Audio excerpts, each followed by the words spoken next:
Shalom Bapak Ibu Saudara-saudara sekalian, selamat pagi, selamat kita bertemu kembali dalam kasih karunia Tuhan.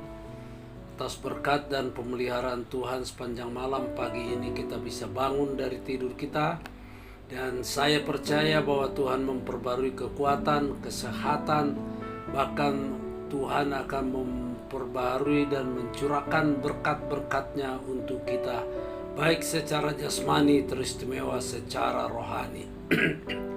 Pagi hari ini sebelum kita memulai tugas sehari-hari yang kita akan lakukan, marilah kita menyiapkan waktu dan pikiran kita untuk bersama-sama merenungkan firman Tuhan. Tapi sebelumnya kita berdoa. Mari kita berdoa. Bapa kami di surga, Bapa dalam nama Tuhan Yesus, kami bersyukur karena pagi hari ini kami masih diberi kesempatan untuk merenungkan firman Tuhan. Kiranya firman Tuhan boleh mengingatkan kami sehingga kami senantiasa hidup sesuai dengan firman Tuhan, sampai pada saatnya nanti kami akan bertemu dengan Tuhan yang kami sembah di dalam kerajaan-Mu yang kekal. Terima kasih Bapa untuk kesempatan ini dalam nama Tuhan Yesus. Haleluya. Amin.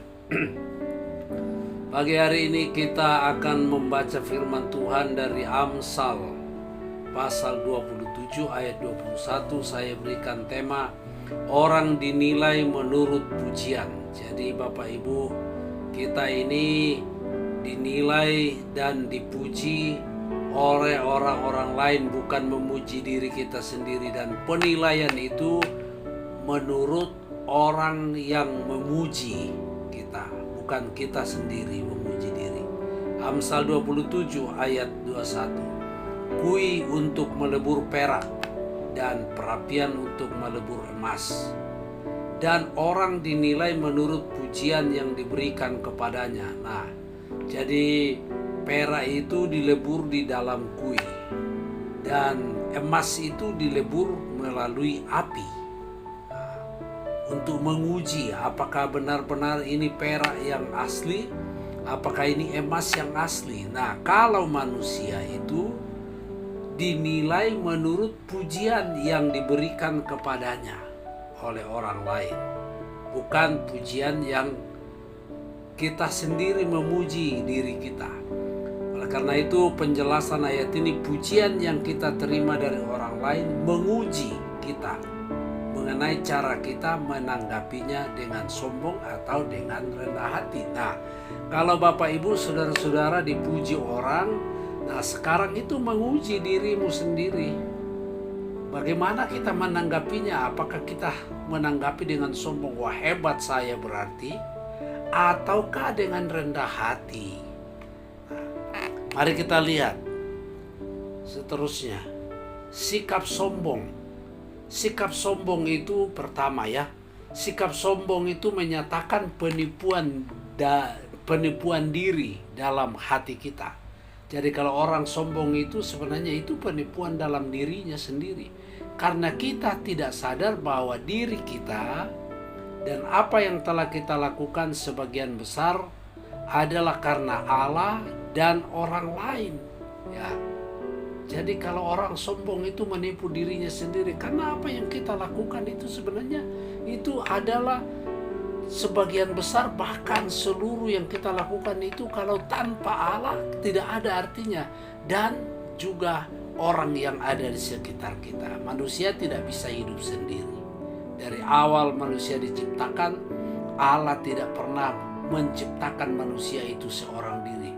Pasti ada orang lain, yaitu Hawa sebagai penolong. Nah, makanya Filipi pasal 2 ayat 3, dengan tidak mencari kepentingan sendiri atau puji-pujian yang sia-sia, sebaliknya hendaklah dengan rendah hati yang seorang menganggap yang lain lebih utama daripada dirinya sendiri. Kita harus, Bapak Ibu, dengan rendah hati kita menganggap orang lain itu lebih daripada diri kita. Sebaliknya begitu semua. Kita tidak boleh menganggap bahwa saya lebih dari siapapun. Tidak, itu salah menurut firman. Yang kedua, tindakan kita. Bagaimana kita bertindak. Nah, tindakan itu tidak boleh dilaksanakan untuk memuji dan memuliakan diri.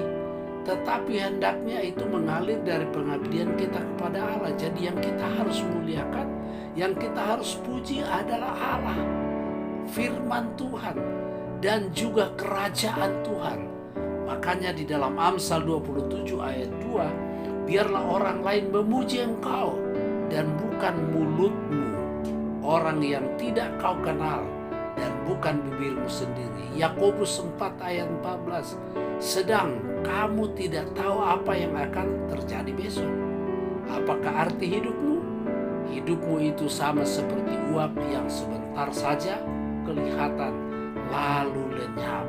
Ya, jadi tidak ada sesuatu yang ada pada diri kita yang kita harus banggakan, yang kita harus puji. Sebab hidup ini seperti uap. Di pagi hari embun itu kelihatan, tapi ketika terik matahari datang, embun itu tidak tahu di mana perginya.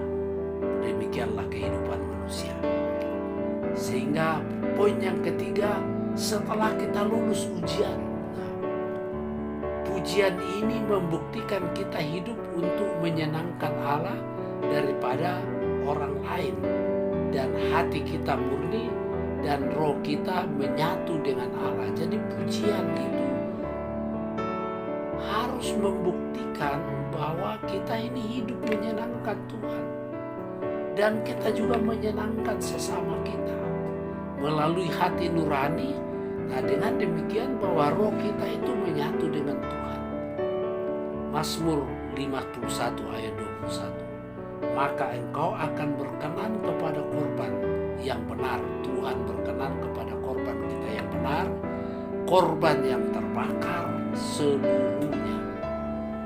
Paulus berkata di dalam Roma pasal 12 ayat 1, karena itu saudara-saudara, demi kemurahan Allah aku menasihatkan kamu supaya kamu mempersembahkan tubuhmu sebagai persembahan yang hidup, yang kudus, dan yang berkenan kepada Allah.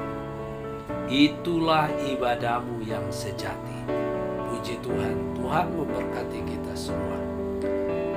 Bapa kami di surga, bersyukur kepadamu pagi hari ini. Kami sudah mendengarkan renungan, kiranya firman Tuhan boleh menjadi berkat di dalam kehidupan kami. Hamba berdoa untuk semua pendengar yang mengalami masalah kehidupan, apakah itu penyakit, Tuhan Engkau tolong, kesulitan, kesusahan, Tuhan Engkau jalan keluar, dan Tuhan Engkau juga mengetahui semua persoalan yang mereka alami, kami semua alami. Tuhan kuatkan iman percaya kami, supaya kami tidak menjadi orang-orang yang merasa sombong, yang memuji diri sendiri, tetapi kami boleh memperhitungkan segala sesuatu sampai kelak kami boleh selesai lulus dari ujian pencobaan di dunia ini, sehingga kami boleh memperoleh pahala di dalam kerajaan-Mu. Berkati bangsa dan negara, pemerintah kami, berkati seluruh umat-Mu yang ada di atas muka bumi ini, dalam nama Tuhan Yesus. Haleluya.